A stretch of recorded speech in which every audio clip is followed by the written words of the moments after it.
Well, welcome back to the big board.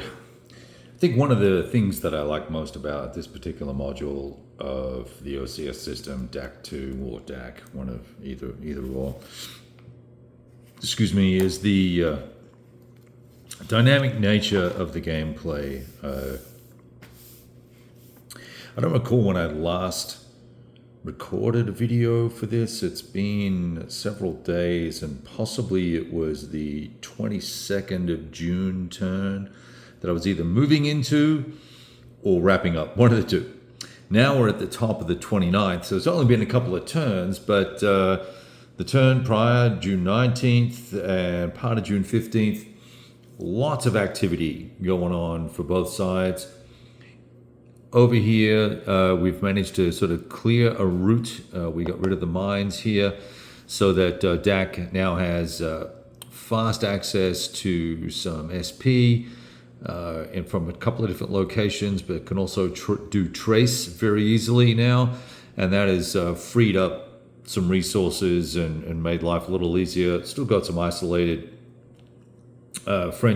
Free French and Bir Hakim, I think it's called there, or Bir Hakim or something like that.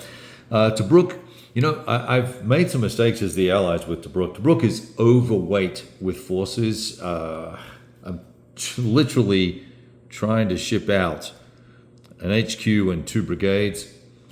I may leave the HQ. I don't know.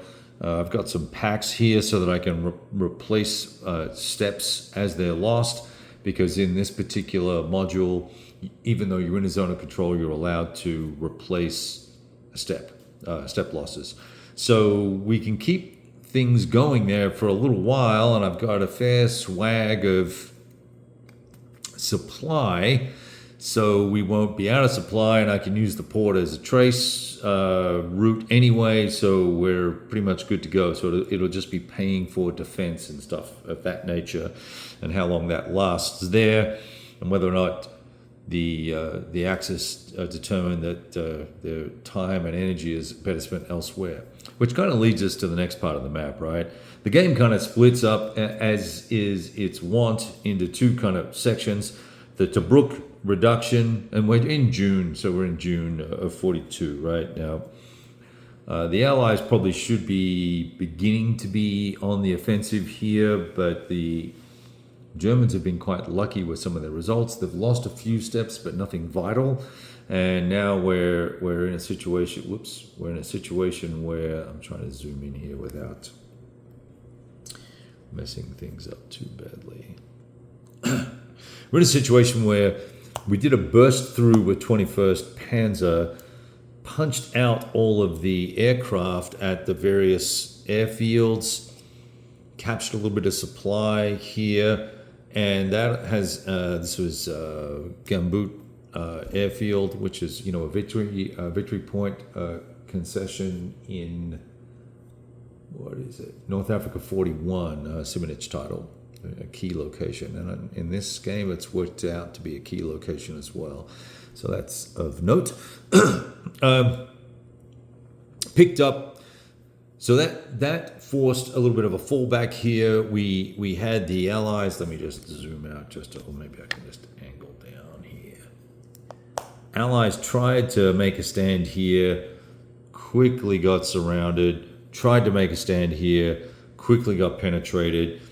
The 15th and 21st Panzer were being fed just enough supply to keep things going, making some key attacks, and then or overruns that penetrated the lines of the Allies and really messed them up quite badly. There was some, the key factor with OCS, besides supply, when doing combat, is can you muster enough of the right types of forces to get you odds that are better than 4-1, number one, and then number two, can you get that surprise roll modifier up high enough so that you guarantee yourself at least not losing any of your odds, and allowing yourself to have that 4-1 attack, or better if you do in fact pick up surprise. And so they've been quite lucky in the last couple of turns, which earlier on they were not so lucky. but so it all swings and roundabouts. So they've now pushed in pretty aggressively, looking to isolate around Solemn and Bardia here, picking up the capture bonuses that will be an option. Let's let a cat outside. Go on, kitty. Quick, go outside. Good kitty. Excuse me. Pick up the capture bonuses, capture awards they're called. That would be super. There's an HQ here. There's a bunch of. This is a lot of.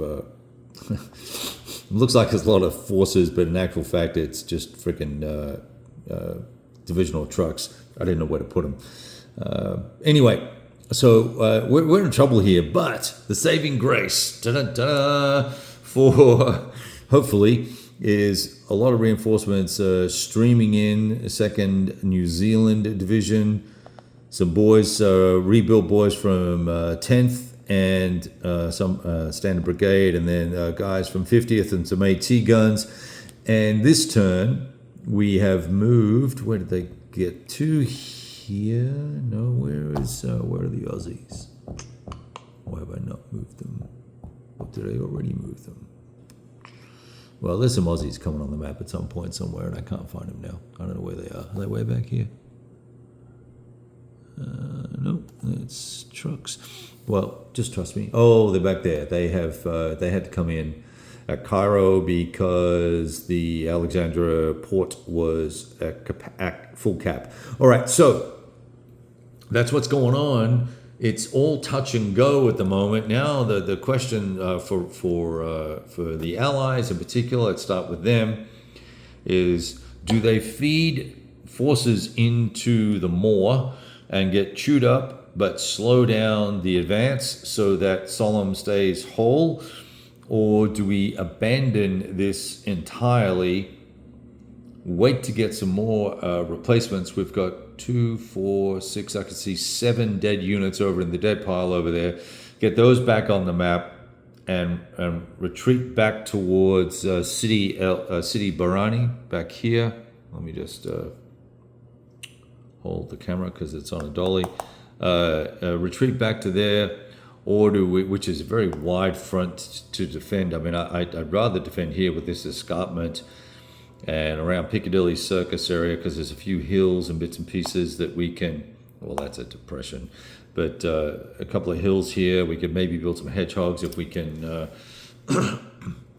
scrounge them up.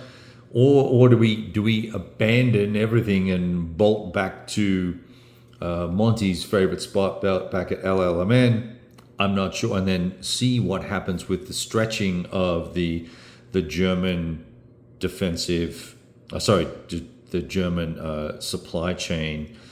I've never done that in DAK, and part of me wants to make the historical retreat anyway, just so I can see how the Germans manage and whether it is literally impossible, which I believe it's very close to being, or do we just kind of nut it out here and then call it bygones once we either lose enough German forces that our replacement rate is now not keeping up with our combat losses, and vice versa, same for the Allies. Anyway, that was a little bit disjointed there, but nevertheless, I'm having a lot of fun, and that's what matters. Number one. Then number two, how does the system play? Number three, is it approachable? Number four, is it historically accurate? And you can jumble those things around to your preference as you see fit.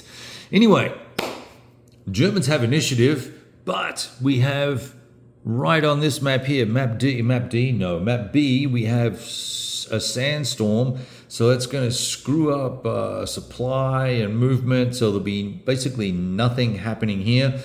The Germans asked for hey, let's do one of those simulcast turns where nobody attacks and no one moves past the in air quotes front line. Allies decided, die roll, that they didn't want to do that. They're more than happy to play the game because they are not going to suffer from any sandstorm effects, and they would like to move forces up and potentially cherry pick at some elements that the Germans have floating around that are potentially at risk. All right, there you have it. Excuse me. Top June 29, 1942. DAK2. Ciao.